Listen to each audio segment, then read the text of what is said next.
अरे पुढचं बिल माफ केलं, मागचं काय? मागचं देऊ नका ना. कोण वायरमन आला तर त्याला सांगा ते अजित पवार म्हणला देऊ नका, जा अजित पवारला माग सांगा त्याला. विरोधक म्हणायला लागले अरे सगळं बहिणींनाच चाललंय, सगळं महिलांनाच चाललंय, भावांना काय? भावांनो तुम्हाला पण दिलंय. इतके दिवस आपण बटन दाबायला गेलो लाईटचं की आपल्याला लाईट बिल आल्यानंतर कसं भरायचं ह्या गोष्टीचा अतिशय अडचण यायची. माझ्याकडे पण मोटारी आहेत, मी पण विहीर बागायतदार आहे, मी पण त्या ठिकाणी बोरचं पाणी उचलतो.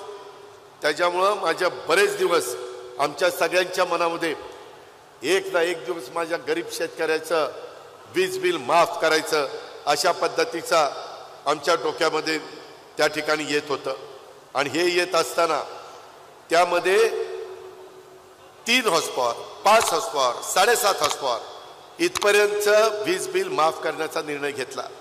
किती माझ्या भावंडांना फायदा होतो माहिती आहे? 44 लाख शेतकऱ्यांना त्याचा फायदा होतो. 44 लाख शेतकरी. आता तुम्हाला पुढचं बिल भरायचं नाही आणि मागचं देखील द्यायचं नाही, मागचंही द्यायचं नाही. अर्थमंत्री म्हणून मी सांगतो तुम्ही काळजी करू नका. आताच्या काळामध्ये आम्ही पुढचं बिल तुम्हाला आता देणार नाही, परंतु कधीतरी काहीतरी म्हणतील अरे पुढचं बिल माफ केलं, मागचं काय? मागचं देऊ नका ना. कोण वायरमन आला तर त्याला सांगा ते अजित पवार म्हणला देऊ नका, जा अजित पवारला माग सांगा त्याला. त्यामध्ये आपल्याला पण शेतीवाडी चांगली करा. द्राक्षाच्या बागा असतील, माझा कांदा उत्पादक शेतकरी असेल, माझा भाजीपाला टोमॅटो उत्पादक शेतकरी असेल, माझ्या नाशिकचा शेतकरी फार कष्टकरी बहादर शेतकरी आहे. यावेळेस आता कृषी खातं जाणीवपूर्वक शिवराजसिंह चव्हाण साहेबांना दिलं. आपल्या राज्याचं कृषी खातं धनंजय मुंडेला दिलं. त्यांना देखील शेतीतलं माहिती आहे, ते शेती करतात.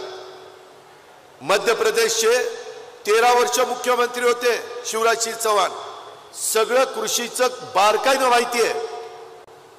धनंजयनी त्यांनी मला वाटतं भाजप युवा मोर्चात एकत्र काम केलंय. मला धनंजय सांगत होते मला मध्ये दिल्लीत शिवराजसिंह चव्हाण भेटले. मी म्हटलं साहेब आमच्या काही अडचणी आहेत. म्हटले काय? म्हटलं कांदा निर्यात बंदी करायची नाही, अजिबात करायची नाही, त्याचा कायम कांदा निर्यात चालू ठेवायची.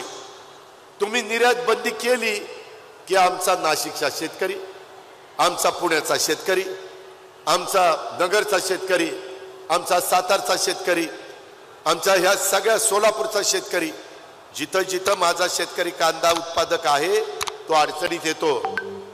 कांद्या मित्रांनो, बळीराजा मोफत वीज योजनेच्या GR प्रसिद्ध झाल्यानंतर लगेचच आपण आपल्या चॅनलवरती या संदर्भात एक व्हिडिओ बनवला होता आणि त्या व्हिडिओच्या कमेंट बॉक्समध्ये काही शेतकऱ्यांनी एक प्रश्न विचारला. ते म्हणजे की ही योजना म्हणजे बळीराजा मोफत वीज योजना फक्त 7 HP शेतकऱ्यांना देण्यात येणार आहे का, अशा प्रकारचा प्रश्न त्या ठिकाणी विचारला. त्या शेतकऱ्यांनी या व्हिडिओच्या माध्यमातून माहीत झाले असेल की आता या GR नुसार 7.5 HP पर्यंत म्हणजे 3 HP, 5 HP आणि 7.5 HP पर्यंतच्या सर्व शेतकऱ्यांना या वीज बिल मोफत योजनेचा लाभ देण्यात येणार आहे.